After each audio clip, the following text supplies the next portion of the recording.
नमस्कार, आदाब, शास्त्रीय काल। हेलो मेरे प्यारे साथियों, मैं वाजिद आपके अपने चैनल खान एक्सेलेंट रिसर्च में हार्दिक स्वागत करता हूं। आइए तो आज हम देखते हैं अपने सौरमंडल को। और उस सौरमंडल में सबसे पहले हम पढ़ेंगे ब्रह्मांड, उसके बाद आता है आकाशगंगा, फिर उसके बाद तारामंडल, फिर अपना एक छोटा सा सौरमंडल। उस सौरमंडल में समस्त सूर्य और समस्त ग्रहों को लिखा गया है और छोटे छोटे उसमें उपग्रह हैं, क्षुद्र ग्रह हैं, सबको बारी बारी से हम समझते हैं। जिसमें सबसे पहला पॉइंट है हमारा ग्रह, जिसको प्लैनेट्स इंग्लिश में बोलते हैं, प्लैनेट। तो ग्रह का कार्य क्या होता है? ग्रह जो होते हैं ये जो सूर्य के चक्कर लगाते हैं, जितने भी 8 लिखे हुए हैं, जैसे सबसे पहला है बुध है, शुक्र है, पृथ्वी, मंगल, बृहस्पति, शनि, अरुण, वरुण, ठीक है। ये सभी ग्रह हैं जो क्या करते हैं? सूर्य के चक्कर लगाते हैं, ठीक है। इनको हम 2 भागों में इसलिए बांटे हैं। सबसे पहला भाग हमारा बुध, शुक्र, पृथ्वी, मंगल का है और दूसरा भाग आपको दिख रहा है बृहस्पति, शनि, अरुण, वरुण का है। क्यों इनको 2 भागों में बांटा गया? क्योंकि इसके बीच में एक दिख रहा है आपको क्षुद्र ग्रह का ग्रुप है, समूह बना हुआ है, जिसमें क्षुद्र ग्रह आते हैं जो छोटे छोटे होते हैं, इनकी आकार इतनी छोटी होती है जिन्हें हम ग्रह की श्रेणी में न रख के क्षुद्र ग्रह में मान लेते हैं। और इन सबको आंतरिक ग्रह कहते हैं और इन सबको बाह्य ग्रह कहते हैं। इन चारों को बाह्य की श्रेणी में रखा जाता है और इन चारों को आंतरिक की श्रेणी में रखा जाता है। जो बाह्य ग्रह हमारे हैं वो गैस के रूप में होते हैं। किस रूप में होते हैं? गैस के रूप में। और बाकी जो आंतरिक ग्रह हमारे हैं वो ठोस के रूप में होते हैं। ये भी याद रख लीजिएगा, इंपॉर्टेंट क्वेश्चन है कि आंतरिक ग्रह मुख्य रूप से ठोस होते हैं और बाह्य ग्रह मुख्य रूप से गैस के रूप में पाए जाते हैं, जो गैसों का एक छल्ला के रूप में, ठीक है। ये हो गया ग्रह। अब दूसरे नंबर पर आता है उपग्रह। किसे कहते हैं? सैटेलाइट। तो उपग्रह का क्या कार्य होता है समझिए। उपग्रह जिस प्रकार से ग्रह सूर्य का चक्कर लगा रहा था, ऐसे घूम रहा था, ठीक है ना, इस तरीके से, उसी तरह जो अपना उपग्रह है ये ग्रहों का चक्कर लगाता है। जैसे मान लीजिए पृथ्वी का एक उपग्रह का नाम होता है चंद्रमा। हम लिख देते हैं पृथ्वी का एक उपग्रह है जिसका नाम है चंद्रमा। ये क्या करता है? ये पृथ्वी का चक्कर लगाएगा। उसी तरह से मंगल के 2 उपग्रह होते हैं जिसका नाम है फोबोस, डिमोस। याद कैसे करते हैं? मंगला का 2 बेटा, एक का नाम फोबोस, दूसरे का नाम डिमोस। तो दोनों क्या करते हैं? मंगल का चक्कर लगाते हैं। इनका हो गए 2 उपग्रह मंगल के भी। बाकी इन दोनों के कोई उपग्रह नहीं, बुध और शुक्र के कोई उपग्रह नहीं है, ये आंतरिक की श्रेणी में आते हैं, ठीक है। तो मंगल के हमने कितने बताया आपको? 2 उपग्रह। एक का नाम है फोबोस और दूसरे का नाम क्या है? डीमोस, ठीक है। याद कर लीजिएगा आसान तरीके से। मंगला का 2 बेटा, एक का नाम फोबोस, दूसरे का नाम डीमोस, ठीक है। उसी तरह पृथ्वी का हमने बताया कितने उपग्रह? चंद्रमा 1 उपग्रह होता है। बाकी बुध शुक्र का कोई उपग्रह नहीं होता। आपको आसानी से याद हो जाएंगे। आइए हम तीसरे को समझते हैं जिसका नाम है बौनाग्रह। बौनाग्रह जिसको बोलते हैं ड्वार्फ प्लैनेट्स, ठीक है। बौनाग्रह, ये बौनाग्रह वो ग्रह होते हैं जो ग्रहों की शर्तों को पूरा नहीं कर पाते। ग्रह के कुछ शर्त होते हैं कि वो बड़ा होना चाहिए, उनकी कक्षा एक सीधी रेखा में चलना चाहिए, ठीक है, वक्राकार रेखा में चलना चाहिए, इस तरह से क्रम में चलना चाहिए। परंतु बौनाग्रह कहा जाता है, जैसे बौने ग्रह का नाम एक बताते हैं हम, यम, जिसको ग्रह की सदस्यता थी, परंतु सन 2006 में खगोल शास्त्रियों ने इसको हटा दिया, ठीक है, कि 2006 ये यम को बौने ग्रह की सदस्यता से हटा के अलग कर दिया गया। परंतु ये अभी भी कुछ वैज्ञानिकों का कहना है कि गलत है। जैसे 1000 में 996 वैज्ञानिक इसकी तरफ से हैं तो 4 लोग उसकी तरफ से हैं कि इसको ग्रह से हटा दिया जाए, फिर भी हटाया गया, ठीक है। मान लो यम को हटा दिया गया, ये बौनाग्रह था क्योंकि ये कक्षा इसकी क्या थी? थोड़ी टेढ़ी मेढ़ी ऐसे घूम रहा था, कभी कभी वरुण को ही काट लेता था ऐसे घूम के, उसी के कक्षा में रेंज में आ जाता था, ठीक है। उसके बाद आया कौन सा? चौथे नंबर पर आया हमारा क्षुद्र ग्रह, जिसको हम बोलते हैं एस्टेरॉइड्स, ठीक है। क्षुद्र ग्रह ये भी एक प्रकार के खगोलीय पिंड ही है। आकार में इतने छोटे होने के कारण इनको ना तो हम ग्रह बोल पाते हैं ना तो बौनाग्रह बोल पाते हैं, इसलिए इनको हम बोल दिए क्षुद्र ग्रह। क्षुद्र ग्रह देखिए कहाँ है? यहाँ पर ये जो आंतरिक और बाह्य ग्रहों का जो ग्रुप है, इनके बीच में जो छोटे से आकार में बनाए गए हैं टेबल में, ये क्या है? क्षुद्र ग्रह। ये भी सूर्य का चक्कर लगाते हैं, इधर उधर घूमते रहते हैं, इनका कोई वो नहीं होता है कि फिक्स डेट में चले, ऐसा इसी तरह घूमते रहते हैं और कहाँ? सूर्य का चक्कर लगाते हैं। क्षुद्र ग्रह के बाद आता है उल्का।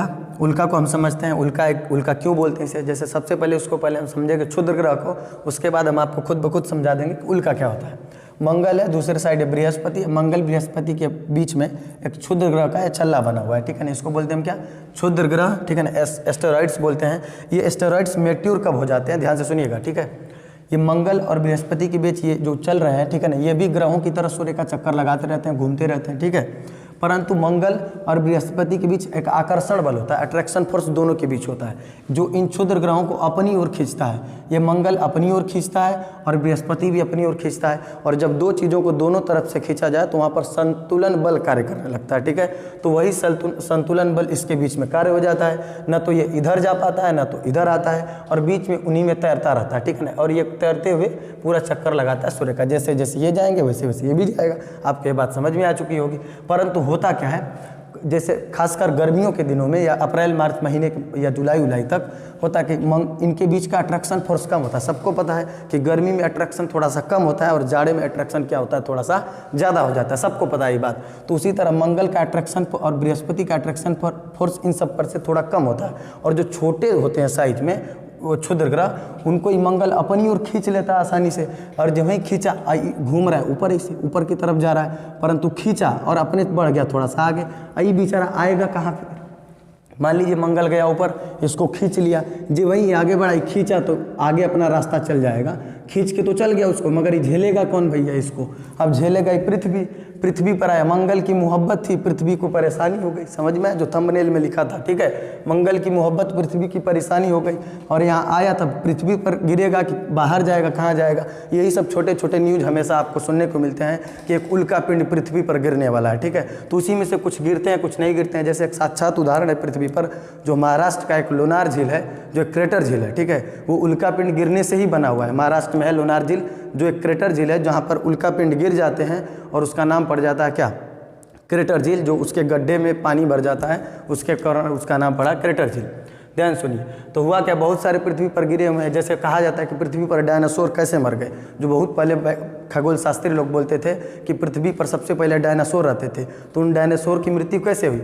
मानते कुछ वैज्ञानिक इसमें सच्चाई है या नहीं, ठीक है ना, बहुत भूगोलविद का कहना है कि मंगल इसी तरह से एक उल्का पिंड को खींचा, आगे बढ़ा, परंतु आया वो पृथ्वी पर, और पृथ्वी के ऊपर इतना जोर से गिरा कि उस पर गड्ढे हो गए, महासागर बन गए, फिर बहुत बड़े अरब सागर बना, महासागर बना, जितने भी बन गए। ठीक है, परंतु उसी समय डायनासोरों की मृत्यु हो गई, और आज वही डायनासोर के पेट्रोल पंप और डीजल के रूप में उत्पत्ति होती कहा जाता है। ठीक है, शायद इस बात में सच्चाई हो, अब इस पर कोई सटीक प्रमाण नहीं है।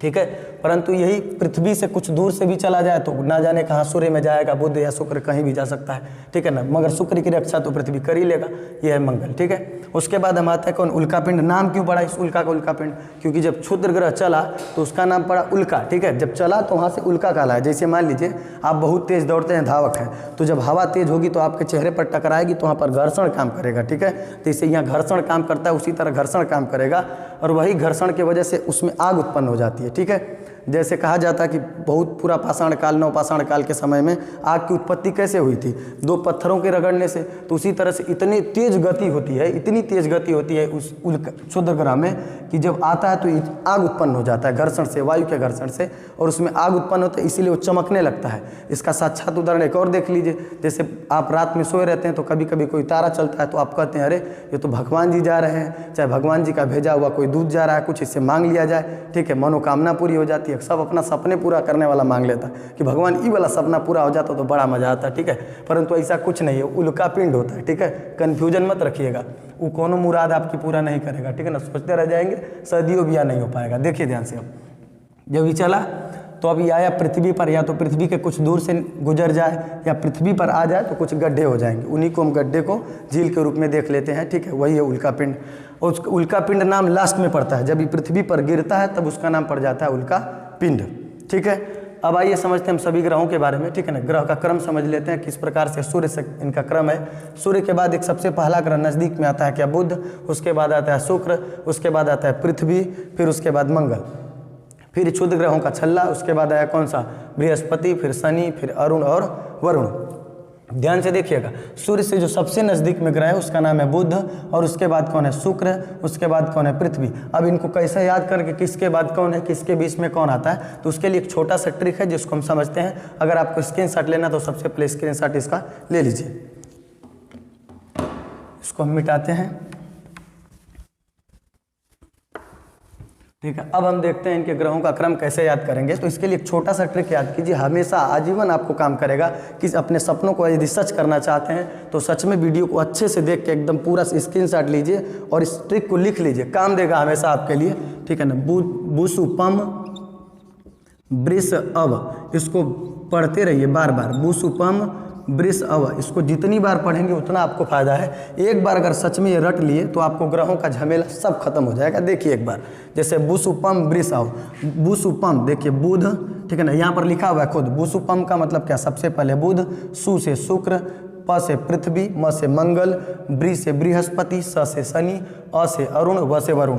इन चारों को हम बाह्य बोले थे और इन चारों को हम क्या बोले थे, आंतरिक ग्रह। इनको ठोस के रूप में, इनको क्या बोल दिए, गैस के रूप में।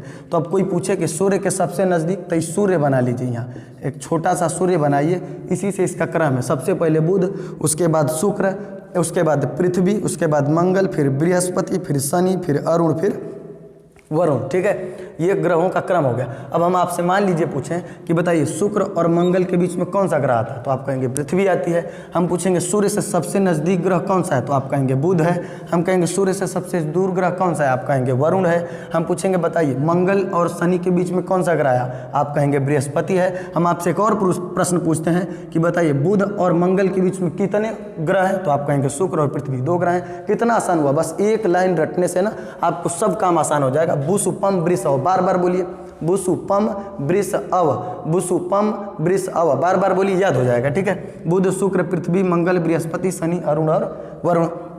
उसके बाद उपग्रह इनकी संख्या की बता दी है कि पृथ्वी का एक चंद्रमा होता है, मंगल के 2 होते हैं। उनके बाद इससे एक और क्वेश्चन बन सकता है कि कौन सा ऐसा इनमें से ग्रह है जो सूर्य का सबसे पहले चक्कर लगाएगा। एक बात बताइए, मान लीजिए एक सूर्य है और इसके चारों तरफ ही सब ग्रह चक्कर लगा रहे हैं, ठीक है ना, ये सब चक्कर लगा रहे हैं, तो सबसे दूर है उसका कक्षा ज़्यादा लंबा होगा और जो सबसे नज़दीक है वो तुरंत घूम जाएगा। तो इसमें आप भी बता सकते हैं कि बुध जो है सबसे कम दिनों में सूर्य का चक्कर लगाता है, जिसका परिक्रमण काल 88 दिन का होता है। कितने दिन का, 88 दिन में ये सूर्य का एक चक्कर लगा लेता है। जैसे हमारी पृथ्वी 365 अथवा 366 दिन में लगाती है, उसी तरह ये बुध 88 दिन में सूर्य का एक बार पूरा राउंड कर लेती है। सबसे ज़्यादा दिन में आप समझ सकते हैं वरुण लगाएगा चक्कर। हाँ, सबसे बड़ा और छोटा का भी प्रश्न इसमें बन सकता है। तो देखिए इसका भी सबसे आसान तरीका, एक हो गया बुध और दूसरा बीच में आता है बृहस्पति। कौन सा, बृहस्पति, बृहस्पति जिसका नाम है बृहस्पति।